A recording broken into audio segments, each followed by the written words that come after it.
The presentation today consists really of an overview of two papers on this topic, one of which was a third of my dissertation, and it's informed a little bit by some other pieces of my dissertation. The first couple of slides that I'll show are intended really to get us all up to speed on microfinance, and there's of course been some very recent developments in the last month or two, which have made worldwide headlines. And so I'd love to discuss the state of microfinance probably for about 10 minutes before we get into the meat of these two papers. This is quite an eye chart, but of course if I lose my voice in a few minutes, then we'll at least know what I'm going to talk about. Or what I would have talked about if I could. So the essential logic here is to define green microfinance and then to look at some rationales for supporting green microfinance. Why should that be? And then to try to figure out whether or not that's really happening, right? So if green microfinance indeed should be occurring, well, is it? And then looking at one particular way, I think, where we could advance this research specifically by investigating a really popularly accepted term from E.F. Schumacher's Small is Beautiful book from 1973. And that term, at least the one that everybody ran with, was appropriate technology. And we'll get into semantics a little bit later, where I'll offer up a suggested different phraseology from that same text. And we'll talk about how looking at E.F. Schumacher's work might help us move towards a greener microfinance. So as I mentioned before, there's been a lot of talk about microfinance in the news, and unfortunately for this guy, a lot of it involving him particularly. I subscribe to a couple of microfinance newsletters, so I know that even in just the last 3 or 4 days, there's been a lot of turmoil in his home country of Bangladesh. So this, of course, is Muhammad Yunus, and this is his Nobel Peace Prize acceptance from about 5 years ago. And we'll talk about microfinance in general, and we'll get to that in a second. So microfinance is attributed to both Muhammad Yunus and to others. It seems like a lot of things, like mountain biking, right? So there's a group of people who think that they invented mountain biking, and they live in Marin County, California, and there's a group of people around the same time who think that they invented mountain biking in Boulder, Colorado, and at this point nobody knows. I'm not sure that anybody but them really cares. There's kind of a similar genealogy to the history of where microfinance came from. And so there are a couple of people who think that they invented microfinance. In general, the world credits Muhammad Yunus with the concept, probably because he's published several books on the topic and explained his thought process and what led him to lend $27 to a few dozen villagers on his way home from work as an economics professor in Bangladesh, and how that transformed their lives and how that spiraled into a multi-billion-dollar banking corporation in the form of Grameen Bank. So the loans are typically $50 to $200. The borrowers are typically female. Do we know why? Yeah, I mean, that's a really nice way to say it, right? There's a lot of anecdotal evidence that the microfinance institutions operate on, which says that, you know, if you give these loans to men, there's a reasonable chance that you're not going to see your money again, right? So the rate of repayment is much higher, and this is largely cultural, but it's interesting that it's quite universal. It's not everywhere, but in most places where microfinance occurs, which can be Africa, it could be South America, it could be India, which are places that are different from each other, this one thing seems to be pretty often true.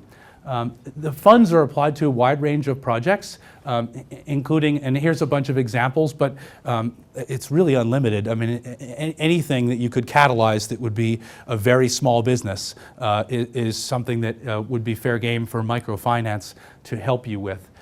Repayment rates are claimed in the high 90s. There's been over 100 million borrowers. I think the latest figure is something like 130 million of the poorest of the poor. Nobody really knows how many lenders there are, which is kind of indicative of an issue with this. There are 3,500 who are in one particular database, and they're rated by a rating agency that kind of does like S&P or Moody's does for bonds on Wall Street. There are a couple of rating agencies that follow microfinance institutions, and they have just a few thousand of these captured, but there are thousands and thousands more. It's something that is, like I said, suggestive of an issue there, which has to do with regulation and governance, right? We don't even know how many lenders there are because we don't know who are lenders. We don't know where they're operating or how they're operating, but we believe there to be more than 10,000 of them.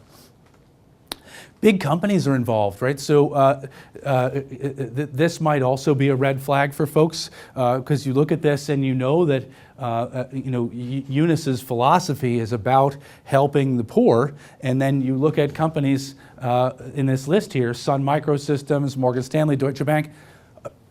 Are those companies that are congruous to a thought about helping the poor?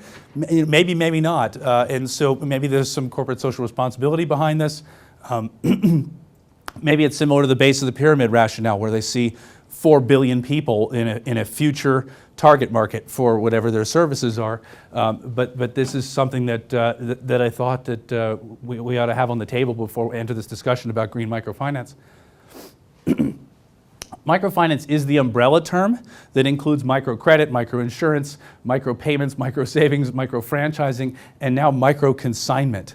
Microfranchising and microconsignment might bear some explanation, and the other ones are pretty logical, right? So microinsurance just means small insurance plans that might be against crop failure. It might be a life insurance product. It might be a travel insurance product, but it's something that's very inexpensive and it's for a short duration, and it's run through this model.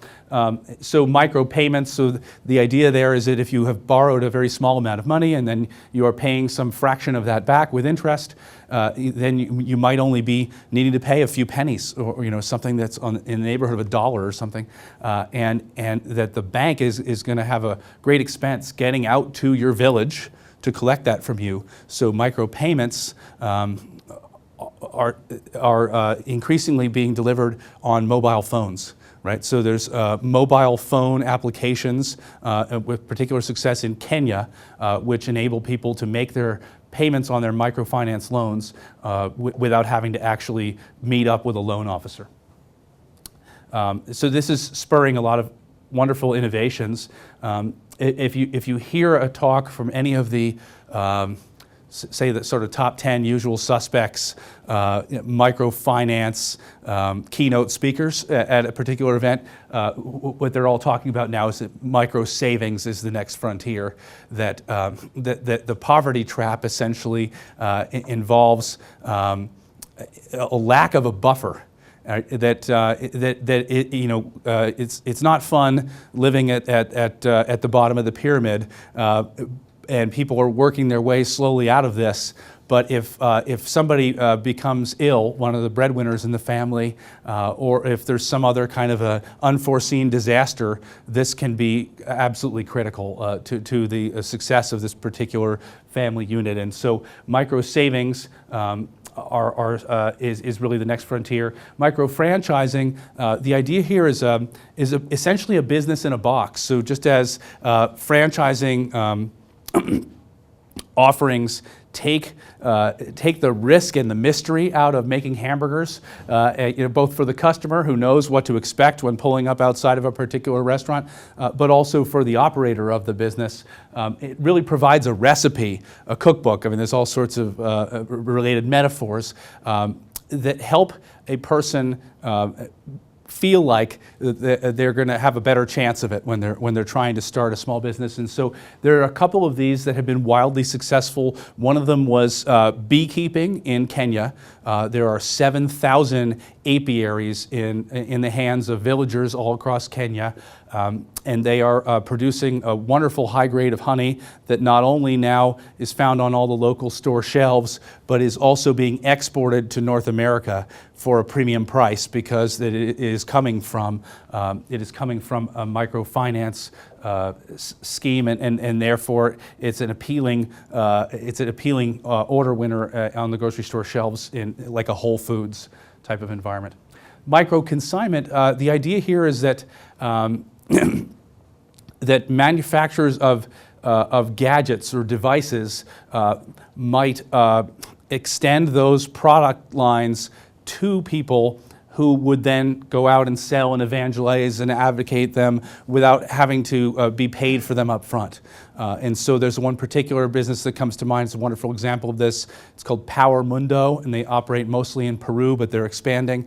And these are purveyors of hand-cranked lanterns and hand-crank radios and other similar non-battery powered small appliances.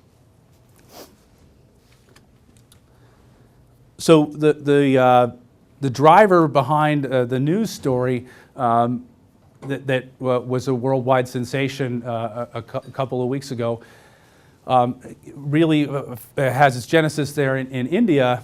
That there were reports of about 40 Indian farmer suicides, and this is what really started that conversation.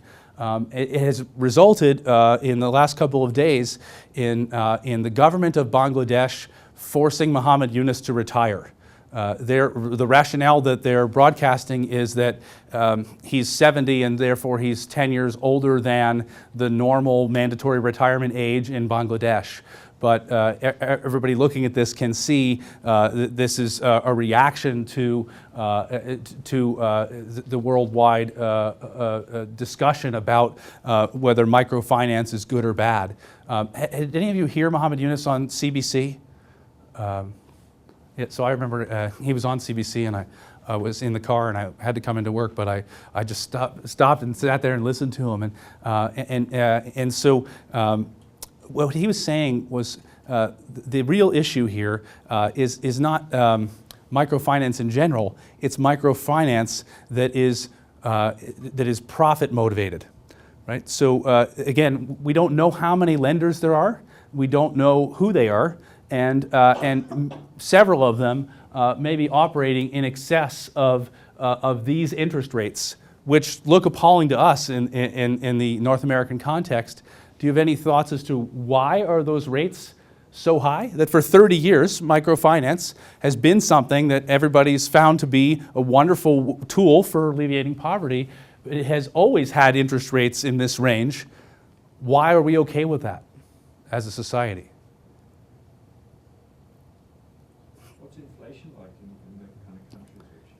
Inflation could be an issue. Breaking down the interest rate into its sort of traditional components is the right way to go with this question, Chris. And generally, what you'll find as the justification here is the cost to serve, right? That if you're trying to offer loans and then receive payments, and you're working in thousands and thousands of villages where the people are largely illiterate, and very often these are societies where people don't have like a social insurance number. They don't know how to sign their own name. I've met with institutions in India who, as the first step of a microfinance borrowing process, have to teach women to do that. They first of all have the first and only picture they've ever had taken.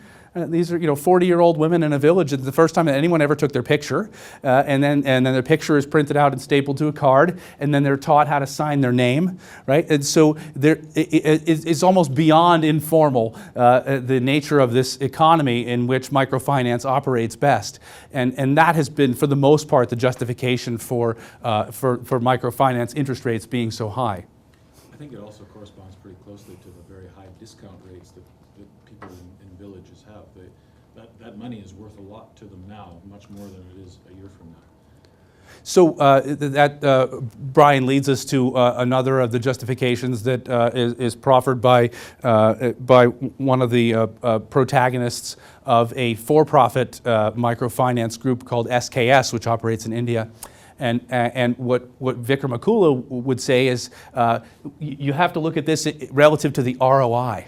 Right? What does it do for somebody? So they borrow money from me for 30%, which, in the context of North America, makes the lender look awful. But if they're making 300% more than they were last year, and in the absence of this loan, then in the end, net, it's worth it. Right? So what Muhammad Yunus says really is the problem that we see brought to light given the suicides in India, is that the for-profit microfinance institutions, some of which have grown through initial public offering, right? So that to him, that's quite a red flag, right? That if you're going to the capital markets and people are making money on the backs of the poor, right? That's one of his expressions. This is indicative of something that is a permutation of his original concept that isn't really working for the poor anymore. And so the interest rates that might be offered by for-profit institutions would probably exceed these. It'd probably be more like 60 or 70%. Again, they're still operating within the bounds of, well, hey, you can make a lot more money than if you didn't take one of these loans. So well, of course I can keep cranking up my rates, until they reach the threshold of willingness to pay. And the other main issue in Yunus's eyes is that the profits are not kept in the community, that the profits are exported to others in other parts of the world. And so just in rough numbers, in that one state in India, in Andhra Pradesh, where there were 40 suicides, how many people borrow from microfinance loans? Just to take a guess. How many people in the Andhra Pradesh state have a microfinance? 13 million, right? So maybe, right? So maybe we can't tease out the causality that is being implied by the journalists, right? That if you have 13 million people taking a microfinance loan and 40 people commit suicide, and these are already people living at the base of the pyramid, there could be a variety of things that. Has there been a phenomenon of farmer suicides in India anyway? Yes, that's been going on for at least 10 or 15 years, right? So what we see, though, is that this was a worldwide topic of conversation that is having real ramifications on folks' feelings towards supporting microfinance. Right, and I felt this in a very practical way, which is that I had this paper accepted to a journal several months ago, and then they wrote me back at the end of last year and said, now can you add 2,000 words on the Indian microfinance suicides? On the one hand, one of my co-authors said, well, I guess it's not sustainable if you're dead and you can't pay the loan. But otherwise, it's kind of hard for me to connect those things, right? Because what we'll be talking about starting now is an incorporation of concern for the natural environment in microfinance. But this has a ramification for me as a researcher or for anyone who's involved in microfinance, because it's sort of like the unintended acceleration news from Toyota, which largely has been determined to be baseless months later. It has an impact on the reputation of the entire industry as a whole. Right, so these are some examples of some microfinance projects which are green. And so in entering my 4-year PhD program, I found this to be an interesting juxtaposition, and I wanted to try to determine why. Why do we sometimes see projects that are green? And here are 4 examples, many of which you've probably heard of. So how many of you had heard of the treadle pump, the kickstart pump? They've sold something like 250,000 of these in many countries over the last 20 years or so. These cost about $130, and it's a terrific method of irrigating. There is a kind of a conundrum related to this, which I'll describe in a page or two. But you see solar panels. There's many different varieties of solar oven types and models. But then in the same sector, you see some activities which are on face environmentally deleterious. So those kickstart pumps have been shown to increase a family's household income by 10x, which is fantastic. But people obviously look at riding this Stairmaster type thing, well, that guy cleverly put his in the shade, but that might not be an option everywhere. Right? And you think, okay, great. Well, riding this Stairmaster type deal, it improved my family's household income 10x. I want more of this, right? So wouldn't it be a lot easier now to take this household income that I have and just buy a Honda gas-powered generator instead of having to ride my butt off on the Stairmaster type thing? So the Kickstarter pump has actually caused an increase in sales in small fuel-powered generators because people make this deductive leap into figuring out an easier way of doing things. And so the Grameen phone, right? So the Grameen Bank is one thing. The Grameen Village phone is another wonderful example of a business model that was born of this philosophy of helping the poor from Muhammad Yunus. And the Grameen Village phone is now deployed in not only in Bangladesh, but also in India and Uganda and other parts of the world. Essentially, this is just a cell phone that is in one woman's care, and she is behaving like a payphone, right? Where all the other villagers know that that's the hut that has the cell phone, and they can go and give her a couple of pennies to go use the phone for a couple of minutes. And this has been a terrific business that's really helped a lot of women improve their economic condition. So for the most part, anybody that's interested in microfinance thinks that the Grameen Village phone is the coolest thing ever, right? And I asked the guy who runs the Grameen Technology Center in Seattle, how are they powered, right? Because we've all flown on airplanes that had in the back of the seat a SkyMall catalog, right? Where they have a solar-powered pith helmet or a hand crank, cell phone charger, or the thing to cut your seatbelt in the event that you just did a Chappaquiddick to yourself and drove off a bridge, right? And so I know there are gadgets out there that could enable you to charge your phone without a real environmental impact at the spot there, on the spot there. This is how the Grameen Village phone kit arrives. It tells you to use car batteries, lead-acid car batteries, and that just seems to me to be so blatantly incongruous to the mission of microfinance, right? You're trying to help the poor. You're not trying to poison their children with lead posts on this battery, which is not going to last forever. It's going to be in need of disposal sometime just a few months down the road. And so unless you're going to have a whole education program, it seems to me to be quite appalling that this is how the Grameen Village phone is powered. And we'll talk in a few minutes about why that is. So this is an excerpt from a terrific movie about microfinance that was put together by Brigham Young University and PBS in the States. And there's a woman who had absolutely nothing, and her husband left her, and she had several kids, and she had no idea how she was going to make it to the next day until it dawned on her that she could make shopping bags, so big reusable bags to take to the store or into the city, and she was making them out of the fiber woven bag that is on the outside of a paper bag of cement. And so here, when we go buy a bag of cement at Rona, it's in a paper bag. But if you were to go buy that in Mexico or in a lot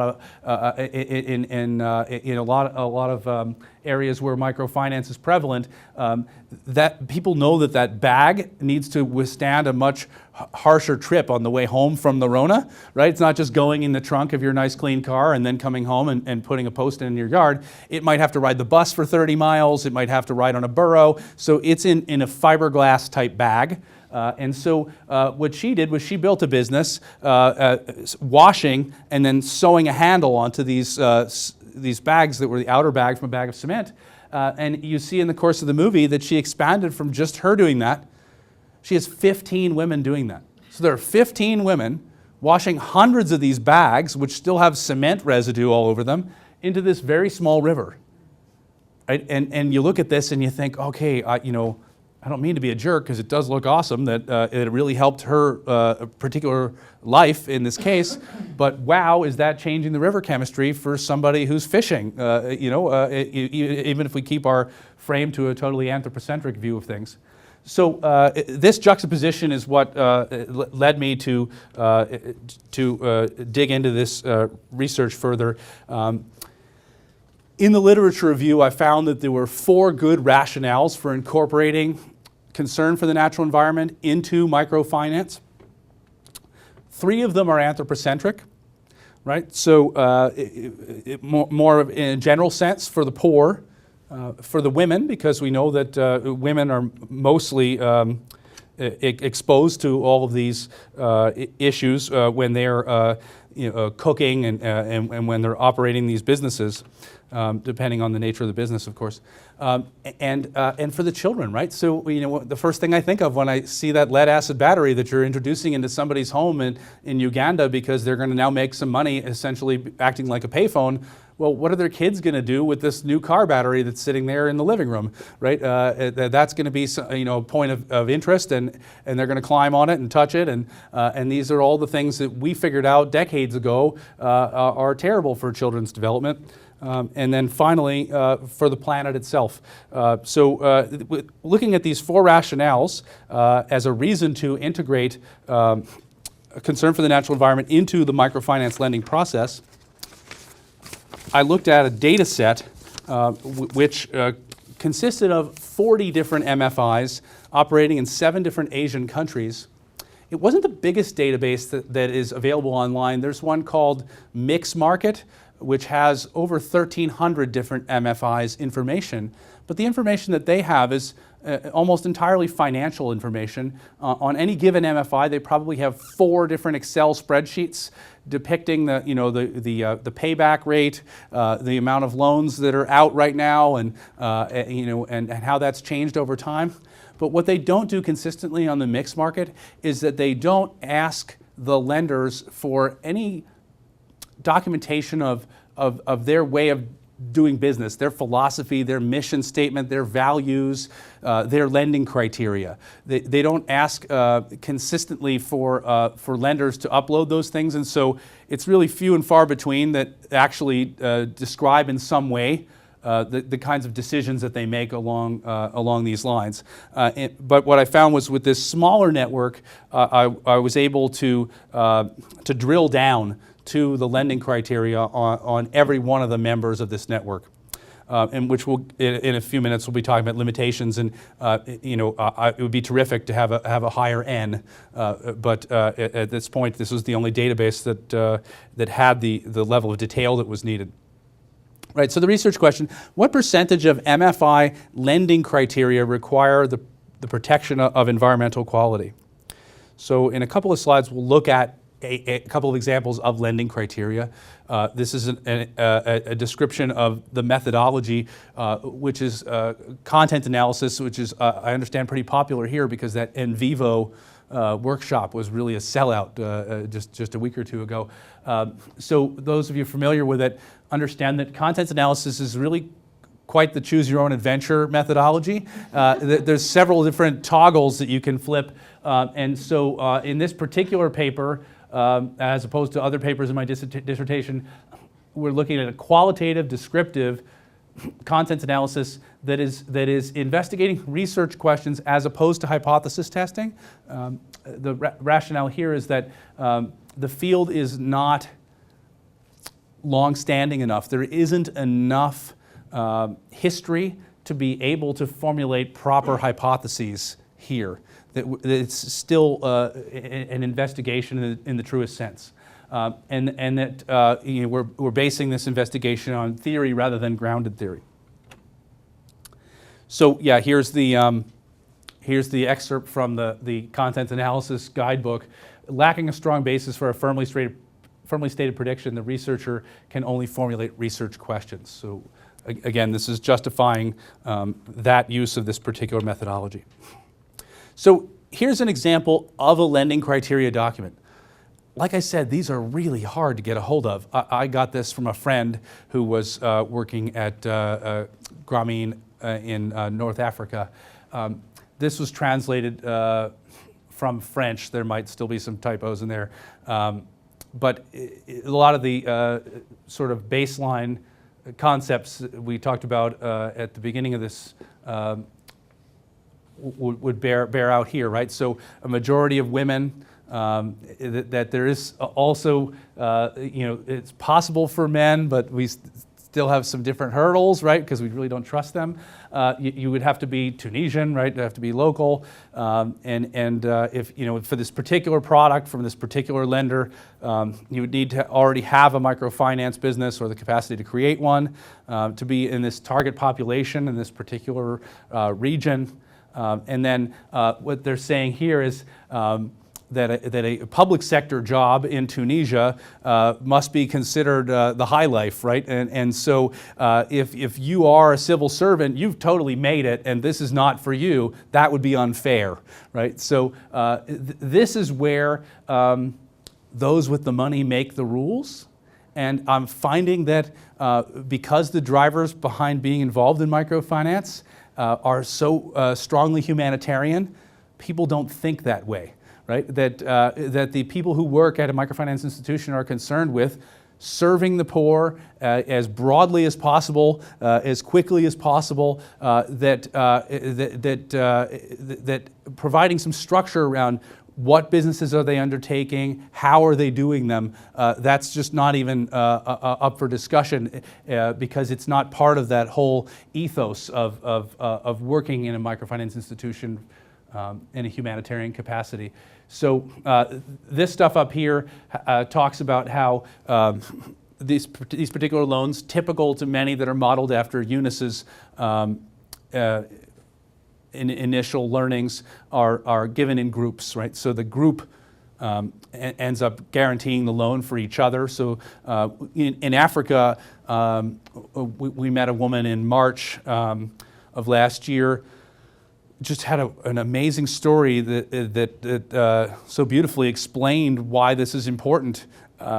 She was part of a group of a handful of women who had guaranteed each other on microfinance loans, and her business was bananas, and she was transporting them to the larger market in Dar es Salaam, which is like an 8-hour truck ride down from Kilimanjaro, and the truck broke somewhere halfway and the bananas rotted, right? So her entire inventory was destroyed, again, justifying micro savings among other things, but her entire inventory was destroyed.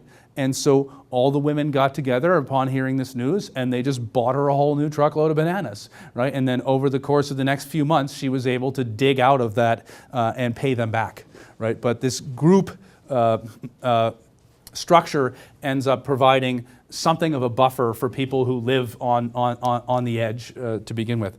So this is a typical lending criteria. If you can get a hold of them, which is a very hard thing to do, they will look like this. Here's an atypical one. This is from, the acronym is an MIV, a microfinance investment vehicle. And so these are the financial entities that raise money for and then provide money to the microfinance institutional lenders. So this is sort of one level above, but it's doing something really interesting here in blacklisting certain activities, right? So if these people raised money and gave it to an MFI, they want that MFI to make sure that their borrowers are not doing these things on the ground, right? And there's some great academic research into, well, this is a good step, but this is also kind of myopic and big and blocky, this sort of a move, because there's plenty of activity in these economies that would be therefore excluded from this particular funding, and so maybe we need to look at this more carefully and have a more refined explanation of how not to do something as opposed to just saying we're not doing that at all. But these are the things that I was looking at. These are examples of microfinance lending criteria, both typical and atypically good, right? This one describes something about the natural environment. Of the 40 institutions in the Banking with the Poor network, 4 of them had some sort of language, and that's pasted here on the right, about protecting the natural environment. And this was codified. And this, to me, I also found, going through this research, is so important that it's written down. There was a woman I was talking to who was at a headquarters for a microfinance institution, and she was explaining something that had recently occurred to her that just totally blew her mind. She got into this for the humanitarian reasons that we would expect of someone who was raised in North America and then was working with a microfinance institution in the developing world. And so she was recounting to me this story of having recently been out on a field visit with a field officer of their particular bank. And when they were done with their day of making the collections and meeting with the women who borrow, they were taking the subway back to the big city. And this field officer explained to her that he was so glad to be back in the big city now, and that he could take a shower and wash all of those unclean fingerprints off of him, right? That he didn't want to be around poor people at all. He found them to be totally repulsive. And this, of course, is appalling, but the issue here is, well, how does that happen, right? That a person who feels that way about poor people is working in the middle of a larger institution that is delivering microfinance loans, like the Tunisian lending criteria. It's a great job. It's predictable. You've got a big bank paying your salary. So the values of the people who are working for the microfinance institutions on the ground, further out distributed from the headquarters, might not match the values of the people who are donating to the microfinance institution, who are raising money, who are running the headquarters. And so if you don't write it down, it's not going to happen. It seems to be that much more of a pressing issue when you have that potential disconnect of the values of the employees of the bank. So I've given you plenty of time to read, unfortunately, small words that describe exactly how concern for the natural environment is codified. So the takeaways are from this paper that there are 4 strong rationales for incorporating concern for the natural environment into microfinance lending criteria documents, or at least into the process. Of the MFIs who were studied in this particular descriptive content analysis, only 10% of them were doing this. And that uncovers a potential disconnect, right, between the mission of most microfinance lenders and what's happening practically on the ground, right? That it could be that microfinance in this case is making people worse off in some ways through its introduction of toxics or of pollution or of other environmentally deleterious features. It's making them worse off potentially than it is making them better off. And therefore, and the takeaway for practical application is that MFIs ought to consider incorporating environmental protection language into all of their loan products. So as I mentioned earlier, I would get to some limitations of this particular study, and then we'll walk from this into that the appropriate technology discussion. You know, like I said, there were only 40 MFIs in this particular database, so that seems to be the obvious limitation of drawing a conclusion here. I suppose also, the greenwashing concept, could have been interesting to discuss, but when only 10% of these lenders are doing it, I don't think there's any danger of that happening. But if I were telling you that 80% of these lenders were talking about the natural environment, then I think we'd have to look at trying to suss out any greenwashing elements there, because it's not really what's happening in the field, as evidenced from those few examples that instigated this questioning. So, it would also, if we had a larger database, it would facilitate a more defined research study to try to figure out what's common. So if 4 of them out of those 40 were doing this, what's similar, right? Is that just completely random? Is that because those people are also thinking triple bottom line as opposed to the double bottom line mindset, which I would think operates mostly in microfinance and other social programs? And so it'd be neat to know if there was anything that we could figure out that was common amongst the four, but at this point we can't, given the size of the database. This is a graphic excerpted from a different paper in my dissertation that will lead us into this next discussion. Thus far we've been mostly talking about the MFI, about the lenders in the microfinance world. We've also talked about the borrowers, the women who are in these self-organized groups, and what they do with the money. But one group of entrepreneurs that really has received very little attention, although especially to do with the natural environment in microfinance are very powerful, are the device manufacturers, right? So if you are proliferating phones, well, what are those phones made of? How are they made? Who made them? Are they designed for disassembly? Can they be turned back in somewhere when they don't work anymore? So it seems to me that there's a fulcrum here, and it is in the hands of a group of people who none of us are really thinking about when we're talking about microfinance. And so if we were to consider that to be kind of a tipping point, we would look into the nature of the things that are being made and that are being de facto proliferated across the face of the earth through this microfinance mechanism, which has had such incredible traction and has helped so many tens of millions of people all over the world. So looking into appropriate technology, which again is a term from E.F. Schumacher's book, Small is Beautiful from 1973, We'll first talk about exactly which words to use, and then we'll get into his definition. What did he mean by appropriate technology? Right? We'll look at some good and bad examples, but since we've seen most of them before, that'll go quickly.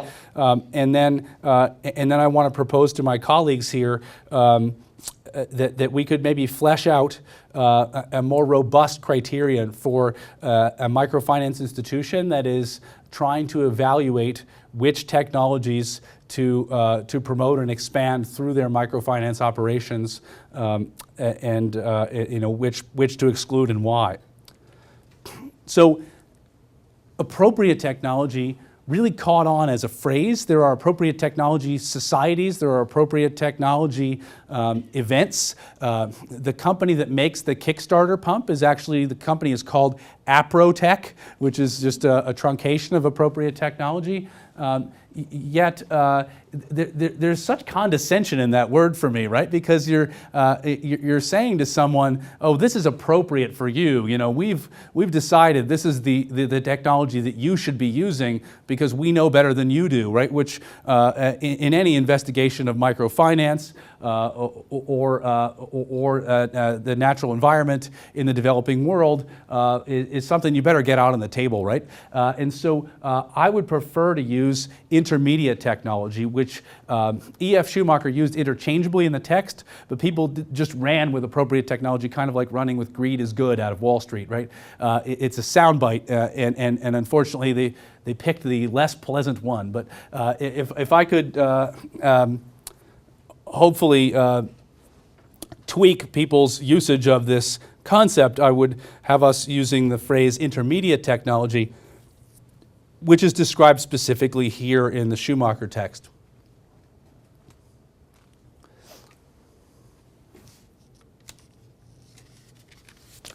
So Schumacher proposed really two determining factors that would say that a technology met this criteria, and those were that the technology would be low cost, right, and then within that, of course, that makes it accessible.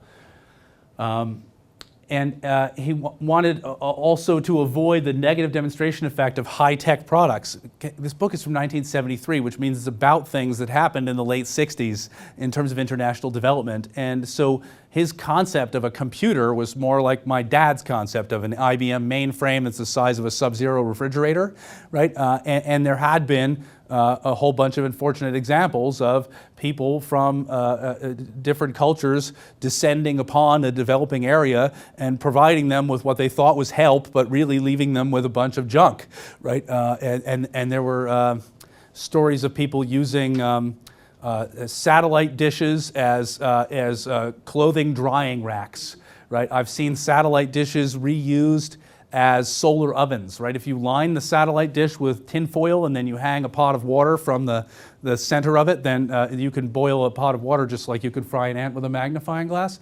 So E.F. Schumacher was very much against what he considered to be high tech, but this again fuels my interest in renewing this language and reopening this conversation, right? Because if intermediate technology is supposed to be two things, low cost and designed for a labor surplus society, that's not really going to help an MFI determine whether they're going to be shipping out thousands of car batteries, right? I mean, what about that is going to help them make that decision quickly? Right, designed for a labor surplus society, he didn't describe this because he was mean and he wanted people to sweat.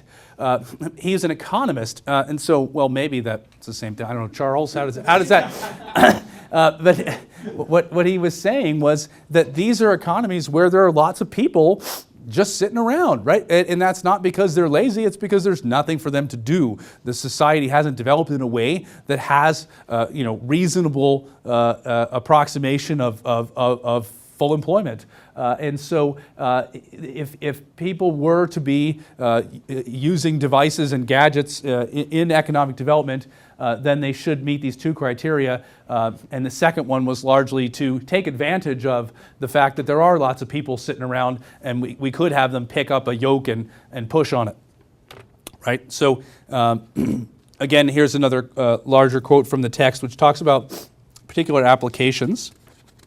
Similar to the quote about microfinance earlier, it talks about a whole wide variety of things that one might apply intermediate technology to do.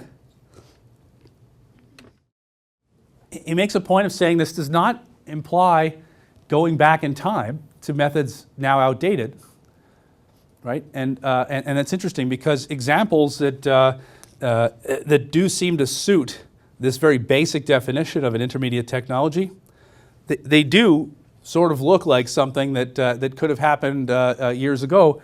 That pump on the left, having encountered that during my PhD, always makes me laugh because it's a play on words with Immanuel Kant, right? So it's the Kant freeze pump, right? And so what does that mean? Okay, well, this would have been cool in the 1700s in Germany. That would have been a common technology. So in fact, we are kind of going back in time with the technologies that obviously meet his criterion. You guys know what this thing is? That's a washing machine. I have a friend from business school who was working with Women's World Banking, distributing those in Thailand and Vietnam. Obviously that's a lawnmower, and that's back to the Kickstarter pump, and that's a cargo bike that has a longer wheelbase so that it can carry more things. So if you were to use just E.F. Schumacher's initial two criteria to evaluate these ideas, you would find that most of those things do, with the exception of this one, which is quite expensive, they do meet this definition of intermediate technology. The problematic examples, which we've talked about earlier, such as the car battery powering the Grameen phone, right? These rate poorly. Photovoltaic panels, unfortunately, also rate poorly, right? Because they don't use labor surplus. And again, that came from an economic argument, but it would seem to any of us in this room who thought to come to a presentation about green microfinance that a photovoltaic panel is better than a lead-acid car battery in terms of a way to power a cell phone. And maybe a hand crank device would be even better than that. Right? So going back to the text to try to tease out any more potential criteria for determining whether something is suitable for economic development. We again find this discussion of cost, right, and small-scale application, and compatible with man's need for creativity. And I thought this was wonderful, and again, being part of my dissertation, it was fun to make a parallel to something from a couple hundred years ago that I found in Adam Smith, right? The man whose whole life is spent performing a few simple operations, of which the effects too are perhaps always the same or very nearly the same, has no occasion to exert his understanding or to exercise his invention in finding out expedients for removing difficulties which never occur. He naturally loses, therefore, the habit of such exertion, and generally becomes as stupid and as ignorant as it is possible for a human creature to become. I think that's funny coming from Adam Smith, because we find that so many of our business school students essentially Adam Smith any project they come across by dividing up the labor. Okay, you're good at marketing and you're good at finance. Let's just break these things into modules, and we'll just churn through this like it's a factory floor, right?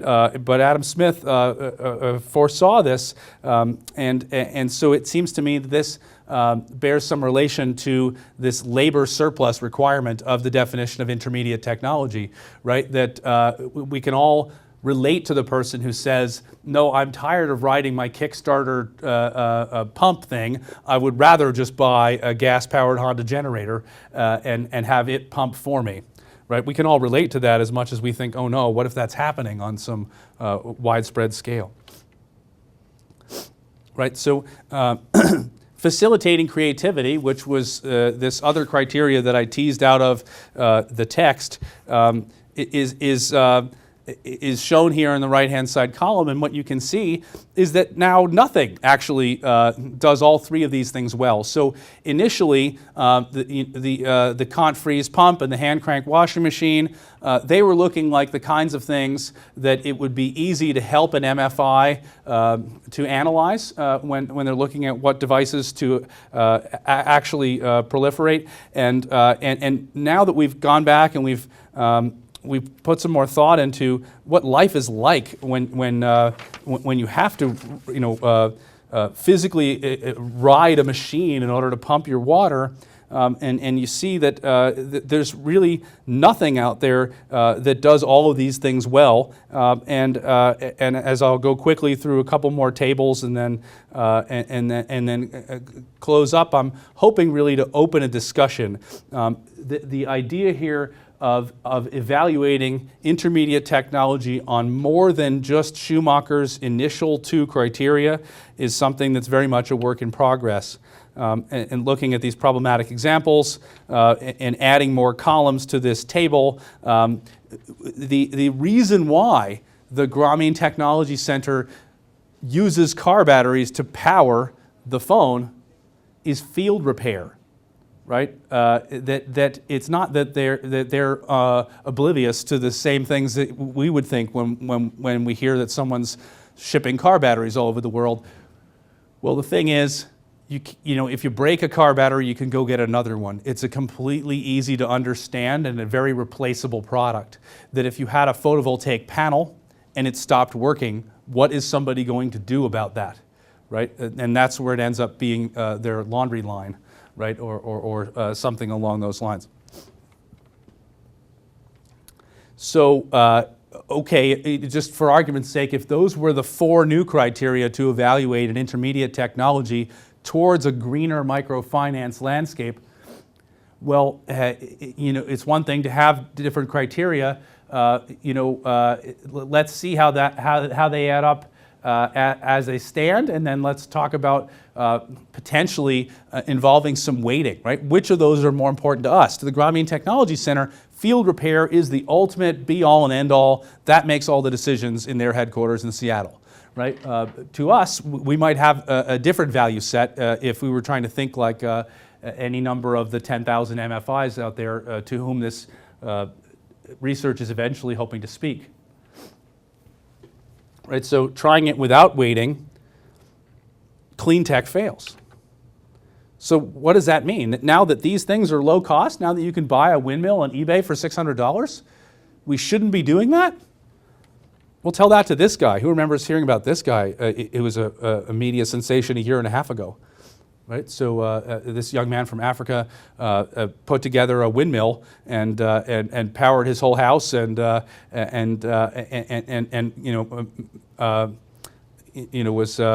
was doing a whole book tour basically describing how he used green energy to pull himself out of the Stone Ages, basically. Right. So, what about environmental impact? How would we measure that? Right. And of course, that's something that is far more deeply researched by other colleagues here at this institution.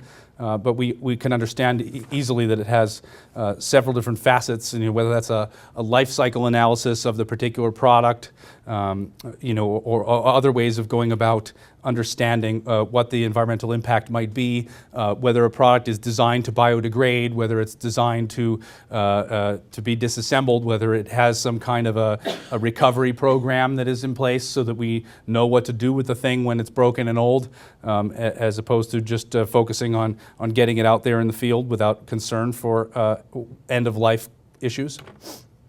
So the conclusions from this particular work in progress, so it's not really fair to have conclusions. And again, I'm really hoping to have this conversation lead to some collaborative work on our part here as a faculty. But to have sort of a subtotal of conclusions, Schumacher's criteria for appropriate technology, or intermediate technology as I prefer to call it, were that devices that would be used in economic development for the poor would be appropriate for small scale, and that's kind of redundant when we're talking about microfinance, that they would be low cost, they would utilize a labor surplus, and they would facilitate creativity. The expansion that I propose here is ease of field repair and environmental impact, and putting some criteria together that would help a microfinance institution choose between technology A, B, or C, when really what they're trying to do is figure out how to power a handheld phone. Thank you.